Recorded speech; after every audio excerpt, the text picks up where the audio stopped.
మా గురువుగారు ఇప్పుడు 645 పరంపదించారండి.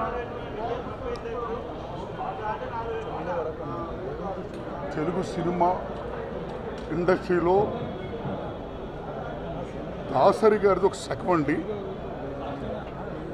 క్రీస్తు పూర్వము క్రీస్తు తర్వాత అన్నట్టు దాసరి గారి ముందు దాసరి గారి తర్వాత అన్నంతగా ఓ ఎవరెస్ట్ శిఖరమైంది. ఆ మహానుభావుడు మరణం ఈవేళ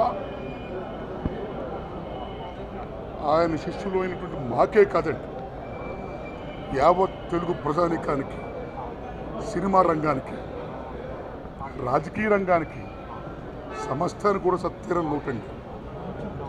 ముఖ్యంగా తెలుగు సినిమా ఇండస్ట్రీలో నాలాంటి పేదవాళ్ళకి, బడుగు బలహీన వర్గాలకి నీది ఏ కులము, నీది ఏ మతము, నీది ఏ ఊరు, నీ అమ్మా నాన్న ఏం చేస్తారని ఏం అడగకుండా ఏ ఆశయంతో మేము మద్రాసు వెళ్ళామో ఆ ఆశయాన్ని నెరవేర్చిన మహనీయుడు తెలుగు సినిమా ఇండస్ట్రీ ఓ అంబేద్కరుడు మా గురువు దాసరి నారాయణరావు గారు.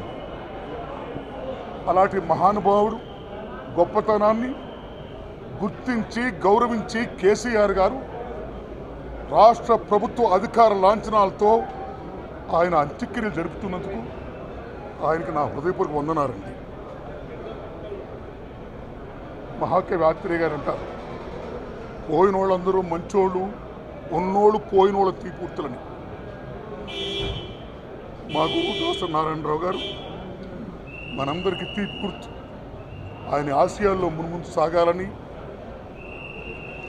10 మంది కోసం ఇండస్ట్రీ పెద్ద దిక్కుగా ఎక్కడ సమస్య ఉంటే అక్కడ స్పందించి నేనున్నాను మీతో అంటూ ఆ ముందుకు వచ్చే ఆ నాయకత్వ లక్షణాలు ఏమైతే ఉన్నాయో, ఆ మానవీయ కోణాలు ఏమైతే ఉన్నాయో, ఆ ఆదరణ ఏమైతుందో, ఆప్యాయత ఏముందో, ఆ అండాదండ భరోసా ఏమైతే ఉందో అది అందరూ కూడా ఓన్ చేసుకొని ఇండస్ట్రీ ఉన్న పేదవాళ్ళకి, బడుగు బలహీన వర్గాలకి, సబ్బన వర్గాలకి, కార్మికులకి అందరికి కూడా మేలు చేయాలని నేను మనస్ఫూర్తిగా కోరుకుంటున్నానండి. God bless his soul, God bless us.